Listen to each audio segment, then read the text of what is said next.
Hello, and welcome to the North Coast Journal Preview, where we take a look at stories being followed in the upcoming edition of the North Coast Journal. I'm your host, Dave Frank, and I'm joined by North Coast Journal news editor Thad Greenson and arts and features editor Jennifer Fumiko Cahill. Welcome. Hi. Well, let's dive right into it. Jennifer, what are you covering this week in this week's edition of the North Coast Journal?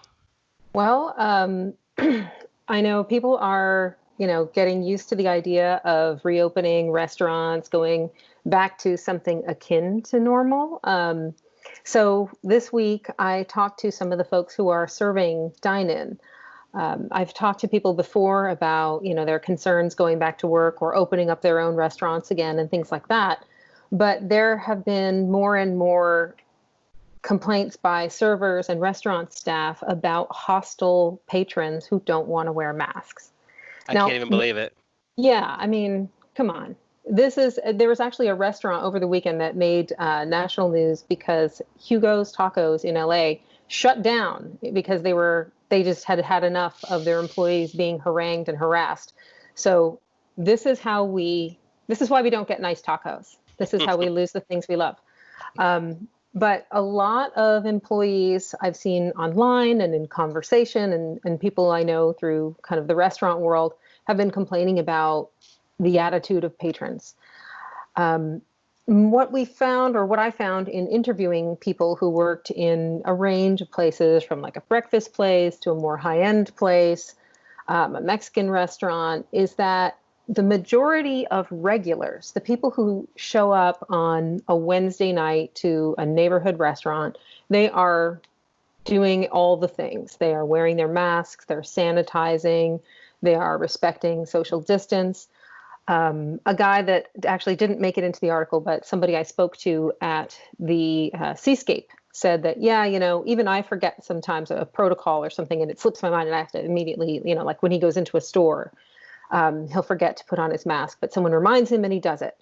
And that's all he's hoping for patrons. Nobody has to be perfect. And he was saying that the majority of people do follow the rules. They might forget for a second that they have to put on their mask again before they go to the bathroom from their table, or they might forget that while they're waiting for a table, they have to wear their mask. But what I was hearing from a number of people, including Esteban Luna of the Fiesta Grill and Cantina, and Tina Carver at Brick and Fire, and a couple of other folks, is that the out-of-towners are not doing great. So people coming from places where masking is either not the law of the land, as it is in California, or places where the attitudes toward masking are lax or frankly resistant. A lot of folks from Reading, apparently. And you ask yourself, I ran into that experience too, actually, from someone from Reading. Yeah, and you might ask, well, how do they know? And making chit chat with your customers is part of how you do your job as a server. And people, especially Brick and Fire, gets a tremendous amount of out-of-town traffic. They were on Diners, Drive-Ins, and Dives. They have top ranking on Yelp. So people show up from out of town, and that is actually where, out of the conversations I had this week, the most hostile people were.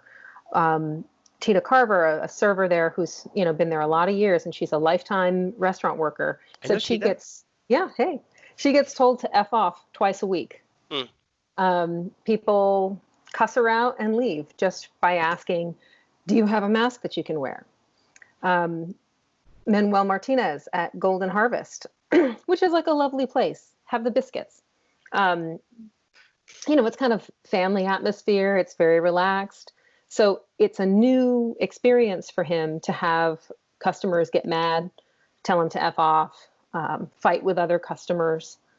And there have been some ugly exchanges between people. Nothing has gotten physical so far, but all the servers that I talked to have heard about things in other places, and they have their concerns. So here you are in a pandemic, right? You are exposed to some 100+ people a day, depending on the restaurant you're working in.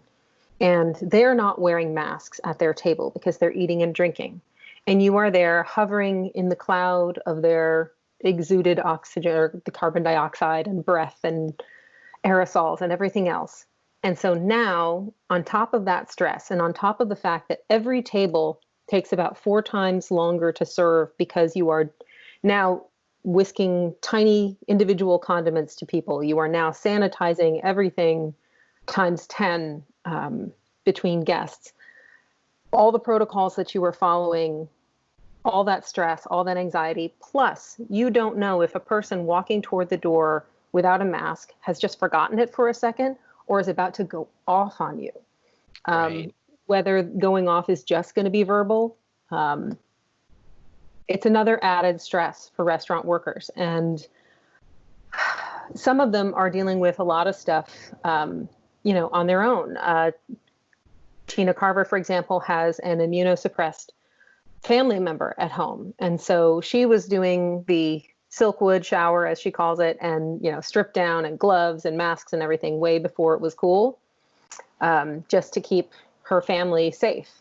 And so to see people whining about a mask does not hit her ear in a great way. Right. And as she pointed out, and a few other people that I spoke to also mentioned, there's a real class divide.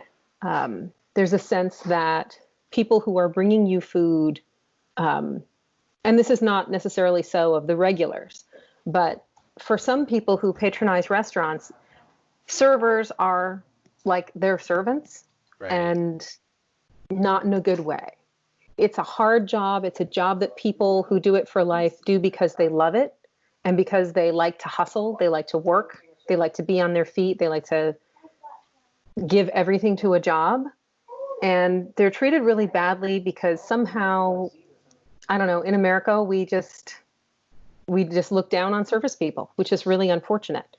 And, as she put it, they are considered essential workers, but they are treated often, I think it was David Cobb who referred to the danger of essential workers being treated like disposable workers. Right. So I guess I would love for everyone to just work really hard at being patient if the service is not as speedy fast as you need it to be.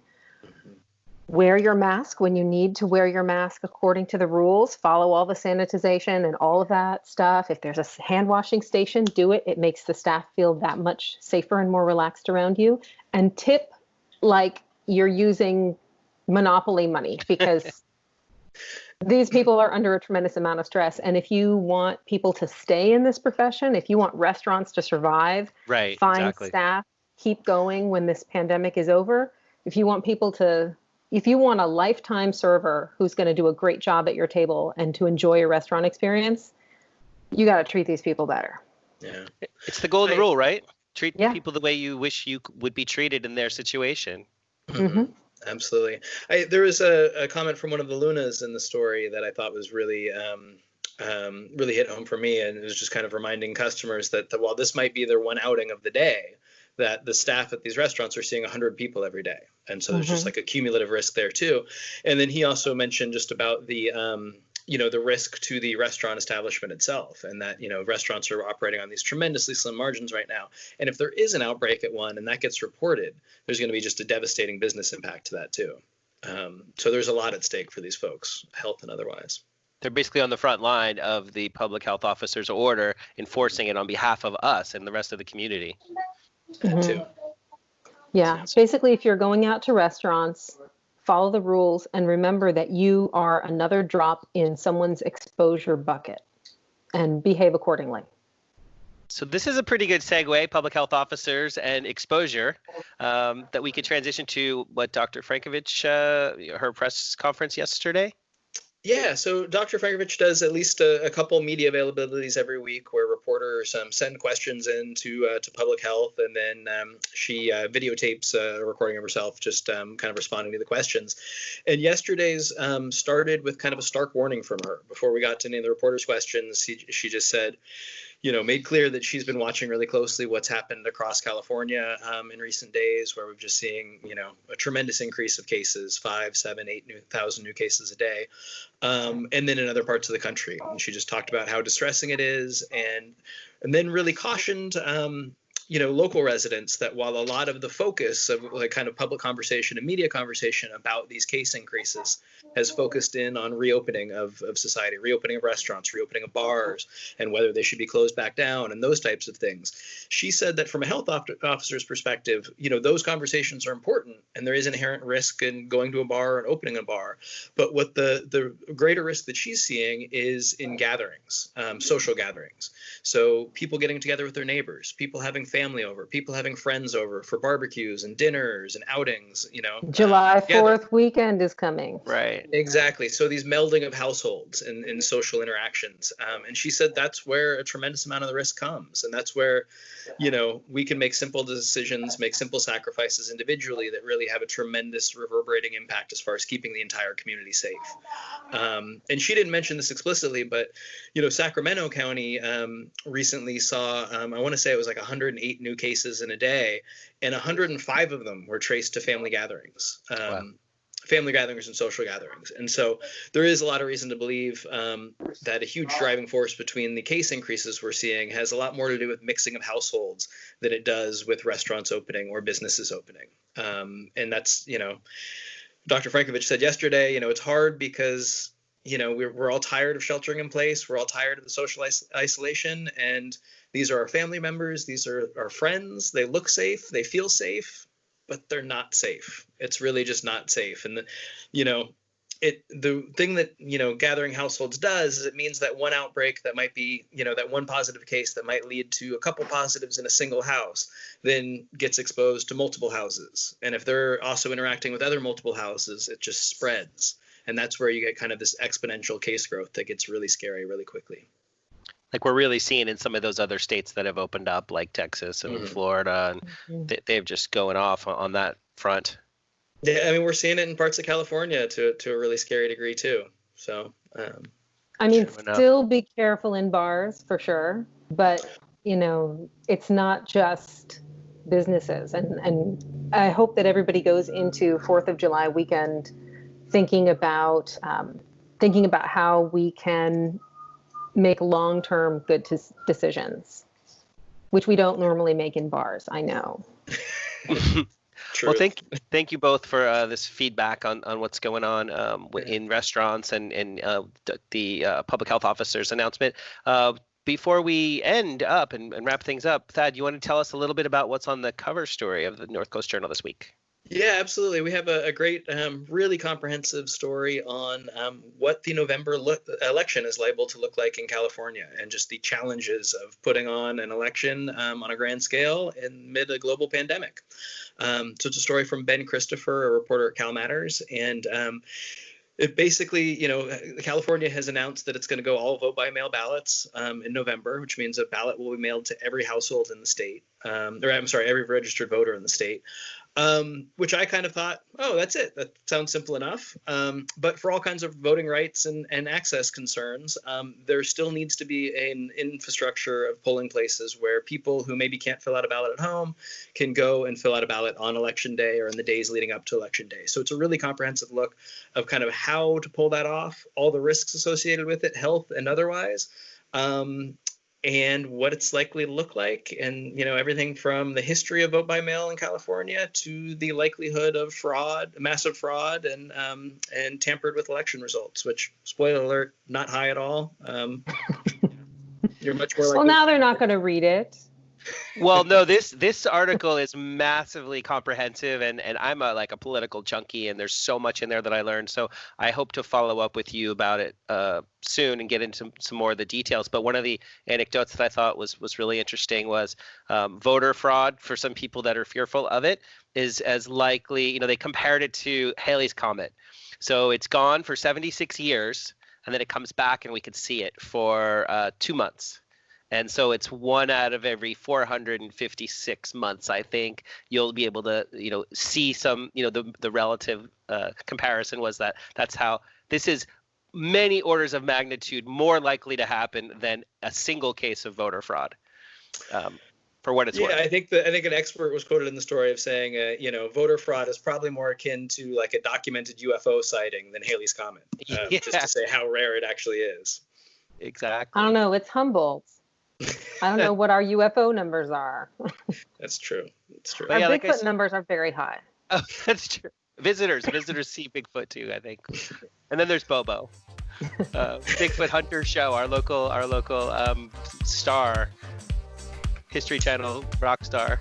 The face of Humboldt. Yeah, most definitely. All right. Well, guys, thank you very much. This was really excellent. And North Coast Journal's on stands now and available online. Go out and get yourself a copy if you're wearing a mask. Otherwise, find it online. Thank you again, guys, and I'll talk to you again soon. Thanks, David. Stay home this weekend. I will. Bye.